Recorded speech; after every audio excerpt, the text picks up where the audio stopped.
This is the Realty Classroom podcast, episode number 31. Welcome to the show that focuses on helping real estate agents build a bulletproof business plan so that they can sell more properties in less time and live a more fulfilled life. Are you a real estate agent with an entrepreneurial spirit who wants to turn your job into a business without sacrificing your lifestyle, but you just can't seem to find the right plan to help you get there? Well, then you're definitely in the right place. Hey, I'm Danny Griffin, the founder of the Realty Classroom and the host of this podcast. And to help you take immediate action to build a better real estate agent business, now this is for both veterans and rookies, I've created a free jumpstart course for you over at freeagentgift.com. It'll really tell you what to do as far as the bones are concerned. You all could use it, believe me, because I go to it all the time. So get over there, freeagentgift.com. Let's get started in this episode. This time I want to cover why checklists are everything. Why checklists are everything. So the first point here is documenting. You see, the real estate agent business or agency business, let's just envision one sale happening at a time. It's really complicated. This is why the average agent sells only about 3 sides in an entire year, because it's complicated. Number one, you have to go out there and find somebody. Then the next thing you have to do is you either have to help them buy or sell. There's a lot to do. So when it comes to documenting, you really have to lay out all those manual steps. And you can't just keep doing this on muscle. That's what I always say to my coaching students and members of my mastermind. Stop trying to do this on muscle. You have to sit down and document every single thing that you do in a transaction. Now, if you're a rookie listening to this, I think it's important for you to understand that you really have to go out there and get taught by somebody what those steps are. And really what you should do is just shadow somebody and take copious notes. I mean, really detailed notes about each stage. But the next point here is that you have to do some separating, right? So Michael Gerber's book, I always refer to this book, it seems like, but it's just so healthy for really all small business to see the 3 mindsets, or the tripolar personality, as we like to joke around the TRC campus here, is that there are really 3 types of personality. But I'm going to start with the separating is done by the manager or the managerial mindset. And I really make that versus the visual, which is the entrepreneur, and the technical, the person that's actually doing the work of manufacturing these sales. There really are 3, what I would say, perspectives. So again, the first point was documenting, making all these checklists left to right like an assembly line. What happens from the very minute we meet somebody to the very minute they become a past client? And then if we're doing a good job, we're staying in touch with them for life. Yes, he said, for life. So now you have to come back and say, well, I get it. I mean, I get a business that works and I want to build it like Henry Ford's assembly line. I get it. I'm all in, Danny. That sounds good. So where do I start? Let me go find somebody. Let me sell them a house. Let me close them. See, that's the technical perspective. So we get excited about the vision, a business that serves us and gives us this freedom. And all of a sudden we just run right to the technical. Well, Gerber makes an argument that there's a big persona in the middle and a big perspective you're missing. And that's the manager. See, I believe what helped me was seeing that manager as somebody who separated out all of these tasks into what is my third point here, modules, right? Think about this for a second. If the TRC model, by the way, you can get a copy of the TRC model anytime if you're in the course, because we give you a copy of it. It's just a 1-page infographic, but it shows you that the visionary or the entrepreneur has to have a vision for a business that works, and then has to have a vision for themselves as the person that runs that whole thing. But then the next thing is, in the middle, I put these modules. So what do I mean by modules? Well, think about it. In the beginning of all these checklists, there has to be the marketing checklists, the way that we get the word out there, even if it's friends or family, word of mouth, and all these basic things that we do. That's marketing, and it belongs in a module. Dan Kennedy's book, The Ultimate Marketing Plan, is a great place for you to start, because I stole his simple triangle from there, where he talks about really defining your marketplace, thinking about the ideal avatar so you can match up a message, and then finally going out to medium to deliver it, right? So that's the structure that a manager is able to put forward in the marketing module. It's simple. You see, before we get into all these micro steps and organize them, sure, you have to document them first, but you can then start to see them. Well, okay, well, wait a minute. What steps am I taking to define my market? Am I really narrowing that niche? Am I really using MLS to see how many sales there are? Am I seeing if this is a viable marketplace? And then am I being greedy in a good way by envisioning my ideal client or my avatar so that I can match a good message up to them? For example, in my case, I see Joe and Jane Smith. They're a certain age bracket. They're intelligent. They appreciate what I have to offer, a professional, strategic approach, because perhaps they come from that kind of a business background. See how specific I can get there? Because I've taken the time to manage it in this simple framework. And then and only then can I say, okay, now that I know where they generally live or want to move into, and I now know what kind of message I'm talking to this or bringing to this ideal person, how will I manage all of the decisions to put forward that message? Is it going to be the internet? Is it going to be direct mail? See where I'm going? Those are all options that have to be thought about, and they have to be managed. So I separate all those tasks. Now that's where all those checklists go, right? So think about it. I documented all these ideas, but then I chunked it up into that marketing module. Now, the next one is probably the most difficult module to deal with because we don't want to. It's the ugliest, toughest one to manage, and that is conversion. So imagine the module. Okay, we've done a lot of the checklisting in there and the micro details in there, and we move on and say, okay, now that that works, we're creating leads or direct prospects. And by the way, at the TRC, we believe as a lead is a contact that you don't know much about their timing and motivation.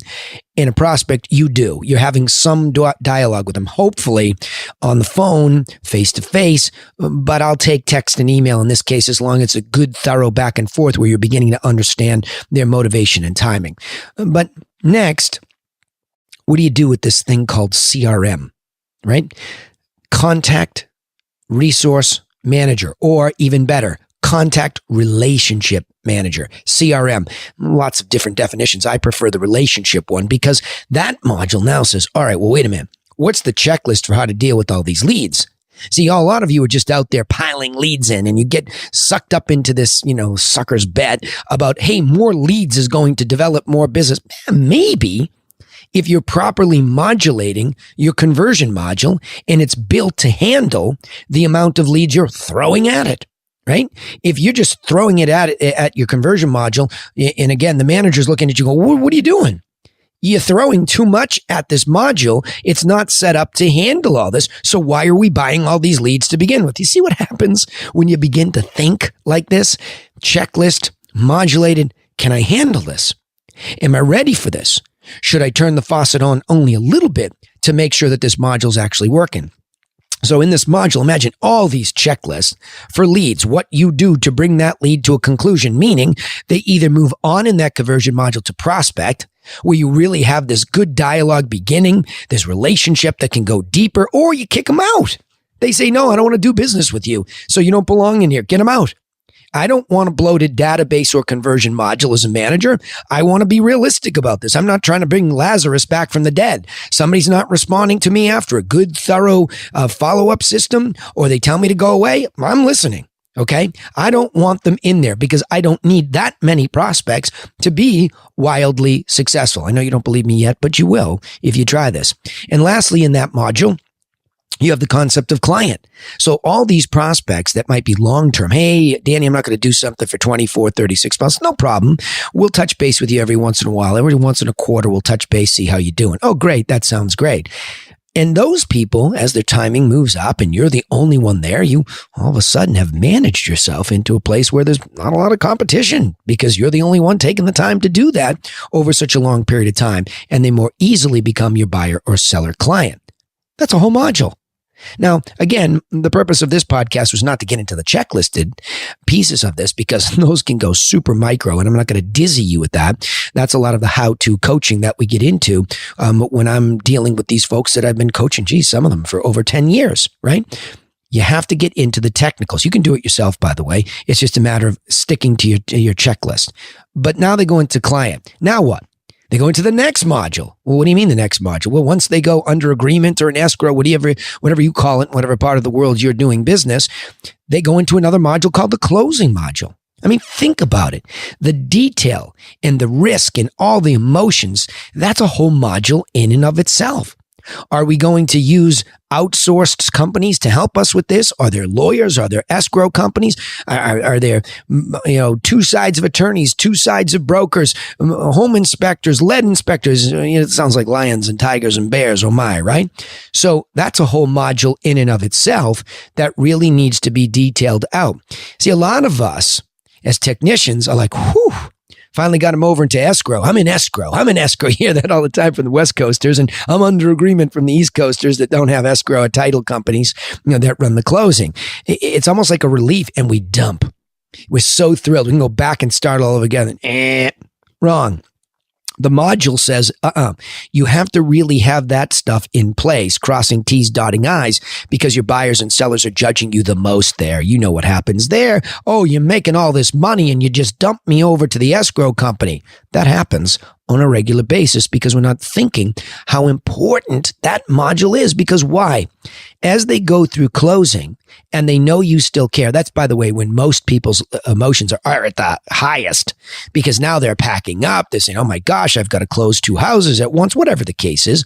Their emotions go through the roof. So if you're nice and organized with your checklist in the closing module and things are going smoothly and you're defining that, and definitely if you're using third parties and you're leveraging automation, you're really able to be there in a human way so that you do what?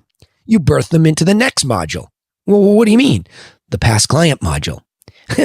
We're really manufacturing a past client community if we're doing this right. Ever heard the term raving fans? Well, how do you think you get there? You manage the relationship all the way from the point you don't know them, marketing, to where you're beginning to get to the know them, conversion of the relationship to a deeper one. That's what conversion means. And then closing with care. So they birth into this past client community as raving fans. Ta-da! No rocket science there, right? But you really don't see it unless you're modulating. Now, for the rest of you that are thinking about growing teams or you own a brokerage, whatever it might be, I can even add a 5th module, and that's expansion. That's when you have this down so cleanly that you're able to bring in and hire other agents and share these modules with them and show them how your checklists are in place, and you're adding tremendous value. Who wouldn't want to join you, having done all that work in organization, proven out by your own book of business, right? And that's getting into the 4th point here, delegating. So when you look at all of this work to be done, guess what's going to happen? These modules with checklists embedded in them are going to work to leverage you. So you're going to sell more, and that's going to tax your time management, meaning not that you don't know what to do when the modules are in line, but you're running out of time because things are working and you can't do it alone. But enter the internet age, and one of the best things that I've discovered, we live clearly in the land of independent contractors these days. I remember my business being so different with multiple employees who had to be Jacks and Janes of all different types of trades. Whereas now, with this nice modulated managed system, I'm able to say, who do I have that's expert at designing some of my marketing? Can I get them on a site, say like 99designs.com? Can I find somebody to even manage my social media marketing over on Upwork.com? See what I'm saying? We've just proliferated all of these sites where we can say, and this module, for this micro checklist inside that module, who's the best person that I can hire? And all these independent contractor hiring sites proliferate, and we're able to be very specific. I need a social media manager who can handle these 4 channels, who can produce this type of content, who can manage my designer over 99 Designs. See where I'm going? All we have to do now, instead of trying to hire some generalist, is be specific about delegating a lot of the micro work and plugging into the system in the module the right and best independent contractor that money can buy. And it's funny how this happens. My team is everywhere. Several people on the West Coast. My designer is in Macedonia. So, by the way, is my video editor. My web designer for my websites is in Belgium, and on I go, right? It's amazing what happens in the world of delegation these days, but so exciting when it's modular and you can blow that high-pitched dog whistle for the right person, okay? Really kind of cool. So let's go back and chunk this up again. Today's topic is why checklists are everything. And the first step is documenting. Lay out all the manual steps first. Then the next step, separate them. Be a manager's mindset. Have that manager's perspective where you are diligent about organizing these checklists, right?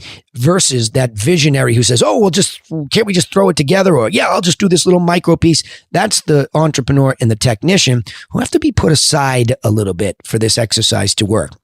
And you do that by just really chunking this up. And at the TRC, here's your cheat sheet, right? Marketing module, conversion module, closing module, and past client community. And for those bonus section folks, expansion module, right? And then you just go about delegating as you can afford it. As you feel your time being taxed, look at the things that are micro that can be given off to independent contractors who will do even a better job than you. All right. So let's summarize the key point. You must begin to build and manage checklists for every stage of a sale. That's where it begins to be able to modulate. All right. Now, remember, you can take immediate action to get started in the right direction over with our free video course over at freeagentgift.com. Yes, he said freeagentgift.com. And of course, if you like what you learned here, then we'd appreciate it if you'd share these insights with other entrepreneurial real estate agents just like you so that they can find their way here to join us. By the way, I should say managerial real estate agents too, right? Wink, wink. And don't forget, of course, to subscribe or follow us on whichever platform you're listening. And we'd love a positive review. If you're feeling that way, that's always appreciated. We also broadcast and give away our live sales training on Facebook every Friday at 1 o'clock EDT. Some good stuff over there. These are real agents in the field with real challenges. We deal with them and we let you listen in. So remember to like our page over on Facebook so you won't miss the notifications for those calls. And you remember because I know you're busy. Hey, thanks for listening. We look forward to helping you in the next episode. You've been listening to The Realty Classroom with Danny Griffin. Join us next time to continue learning how to build a smarter real estate agent business plan that helps you live a more fulfilled life.